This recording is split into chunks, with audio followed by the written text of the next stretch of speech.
Hello friends, अस्सलाम वालेकुम and welcome to reality stories.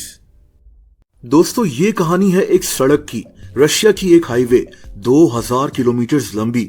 वैसे तो इसका नाम कोलेमा हाईवे है, लेकिन इसको द रोड ऑफ बोन्स कहते हैं, हड्डियों की सड़क।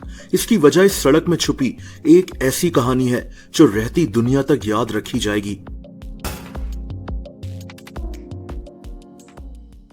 दोस्तों, ये हाईवे रशिया के फार ईस्ट में मौजूद है। सर्दियों में यहाँ टेम्परेचर -50 तक गिर जाता है। यहाँ इतनी सर्दी पड़ती है कि दुनिया का सबसे ठंडा शहर युकुत्स्क ये भी इसी हाईवे के साथ मौजूद है।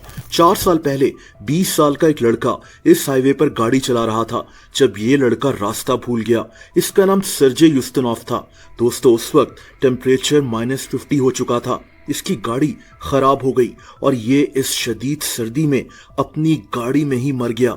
ये 2000 किलोमीटर लंबी हाईवे सर्दियों में इतनी खतरनाक हो सकती है। दोस्तों, वैसे अगर कोई इस हाईवे पर सफर कर रहा हो तो वो इस सफर को भुला नहीं सकता। पहाड़, जंगलात, दरिया, ये इतना हसीन मंजर होता है कि इंसान बस इसको देखता रहे। ये हाईवे कई जगह से टूटी हुई भी है क्योंकि ये जंगलात और दुश्वार रास्तों से होकर गुजरती है। यानी ये एक प्रॉपर एडवेंचर होता है।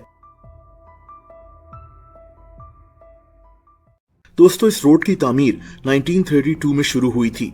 वो दौर जब रशिया को सोवियत यूनियन कहते थे। आज के कई मुल्क उस वक्त सोवियत यूनियन का हिस्सा थे। Russia, Azerbaijan, Armenia, Georgia, Kazakhstan, Kyrgyzstan, Ukraine, Tajikistan, Uzbekistan और कई दूसरे मुल्क। ये सारे कंट्रीज उस वक्त एक ही मुल्क होते थे जिसे सोवियत यूनियन कहते थे। सोवियत यूनियन 1922 में बना था। दोस्तों, 1924 में जोसेफ स्टालिन सोवियत यूनियन का हेड बन गया था। सोवियत यूनियन की सारी पावर्स इसी आदमी के पास थी।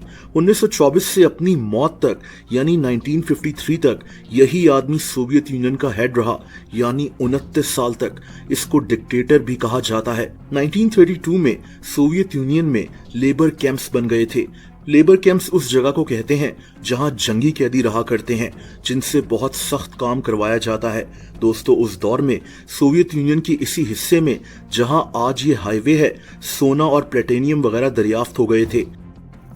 जोसेफ स्टालिन सोवियत यूनियन में हर जगह कंस्ट्रक्शन करवा रहा था। सोवियत यूनियन में इंडस्ट्रीज शुरू हो रही थी और इसके लिए इनको एक बहुत लंबी हाईवे की जरूरत थी। एक ऐसी हाईवे जो सोवियत यूनियन के शहरों को आपस में कनेक्ट कर सके। 1932 में इसी हाईवे यानी रोड ऑफ बोन्स पर काम होना शुरू हो गया। 2000 किलोमीटर लंबी हाईवे बनाना आसान काम नहीं होता और आज से 100 साल पहले तो ये काम बहुत मुश्किल था। लेकिन मसला ये नहीं था, मसला इस जगह का सर्द मौसम था। यहाँ इतनी सर्दी पड़ती है कि इंसान के लिए खड़ा होना ही मुश्किल हो जाए। सड़क बनाने का काम तो दूर की बात है। दोस्तों, इसीलिए इन्होंने सोचा कि क्यों ना लेबर कैंप्स में मौजूद लाखों कैदियों को इस काम के लिए इस्तेमाल किया जाए। और बस 1932 में वही कैदी यहाँ सड़क बनाने का काम करने लगे। इस इलाके के आसपास तकरीबन 80 कैंप्स बनाए गए जहां इन कैदियों को लाया जाता था। कैदियों के लिए यहां तक पहुंचना ही बहुत मुश्किल हो रहा था। पहले ये ट्रेन पर सफर करते, फिर बहरी जहाज पर। इसमें कई हफ्ते लग जाते थे। इन कैदियों में वो लोग भी शामिल थे जो सोवियत यूनियन की हुकूमत पर तंकीद करते थे, यानी प्रोफेसर, साइंटिस्ट और दूसरे ब्राइट लोग। लेकिन इन लोगों को भी यहाँ सड़क बनाने के लिए लाया जा रहा था। जोसेफ स्टालिन ने लाखों लोगों को ऐसे ही गिरफ्तार किया था। दोस्तों, अगले 21 साल तक तकरीबन 10 लाख कैदी यहाँ काम करते रहे और इन कैदियों की यहाँ मौत होती गई। उस दौर में मॉडर्न मशीन्स तो होती नहीं थी, तो ये कैदी अपने हाथों से ये सड़क बना रहे थे।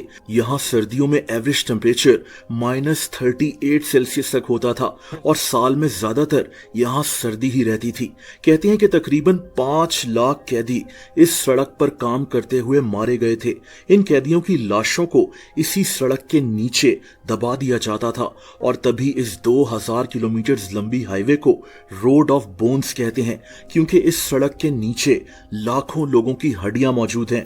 आज भी इस हाईवे के आसपास से इंसानी हड्डियां मिलती हैं। एक तरह से ये दुनिया का सबसे लंबा कब्रिस्तान भी है। रोड ऑफ बोन्स की ये कहानी लोग कभी भुला नहीं सकते।